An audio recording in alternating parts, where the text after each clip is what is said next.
Hello, I'm criminologist Terrence Finley, and I'm the creator of the How to Choose a Man community.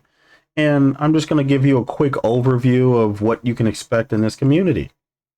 So, what I wanted to do was create a place to put all the notes and information that I've compiled over the last decade about criminal profiling, but more importantly for this community is understanding how to profile a man. Specifically, how do you find out what his character is? Because before we can get into whether he's going to make a lot of money, whether he's going to be a good father, what he's going to do, all these other things, we have to understand his character. And to understand this person's character, we have to understand their ethical barometer. So, over the next couple weeks, I'm going to be uploading plenty of content, both written content as well as my video analysis of how to test people for character. And it's not a terribly complicated process, but it does take the skill of norming someone. And by norming someone, you're basically creating a human polygraph, which is how does this person normally react to stimuluses in their life?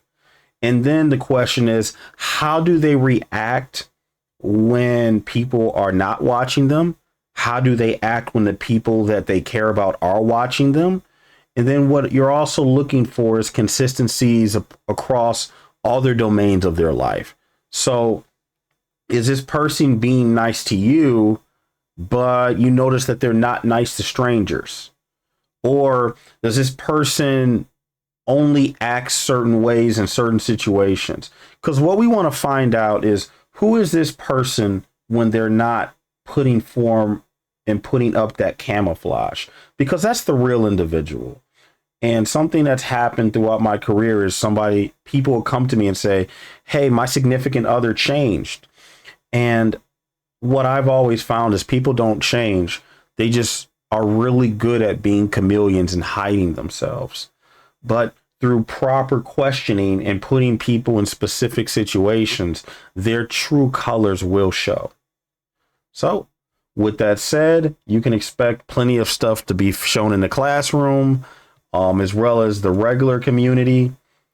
We're going to have the How to Profile a Man series, and that's going to be the video series primarily, as well as red flags to look out for, green flags, a ton of life improvement principles, because the people we choose in life are often a direct representative of the way we feel in life and our own personal development.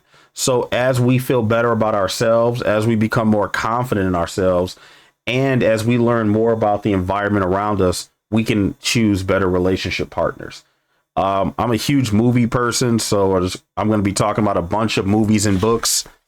A couple of these right here, Getting to Yes, Inside the Criminal Mind, Your Next 5 Moves. I'm going to be talking about a lot of books that men read and why they read it. It can definitely change your ability to communicate, especially in the dating game. Just knowing some of these books is a huge impressive feat to a lot of men. And it brings out the curiosity, like, oh, really? How does she know this? Let me ask more and more questions. And by those questions, you start learning more about him, and he starts learning more about you a lot quicker. With that said, we also going to have relationship discussions. So if you have certain questions, or, wanting me to take a look at something, or want the community to take a look at an individual issue that you might have, or a question, just put that right in the relationship discussions. And I'll let you know, one of the first things I'm going to cover is The Lion King. I thought the problem between Mufasa and Scar is a great way to get right into relationship. When I was getting my master's in criminology, one of the movies we broke down was The Lion King, because throughout the movie, there were strategic missteps and the ability of the lions and the hyenas to correctly analyze the problem and who their enemy was. And what we're looking out for is we want to look out for the scars out there, the people that are in our lives, but they're plotting against us. And we're also want to look out for not being Mufasa, because for all of Mufasa's greatness, he was completely blind to how dangerous Scar was. And there were a lot of times where often his pride got in the way of seeing what was actually happening, even in so far as allowing somebody as devious as Scar to be around his child. I try to record these things in full, and I'm getting used to recording on camera. It is going to be a new process for me because I'm not a YouTuber, I'm an analyst, but I'm trying to get better at it, and I will get better by making more and more content. So you can look forward to lots of videos, lots of analysis, and literally hundreds and hundreds and hundreds of posts about relationships and life coaching, personal development topics. I look forward to seeing you in the community, and I hope you have a great day. Take care.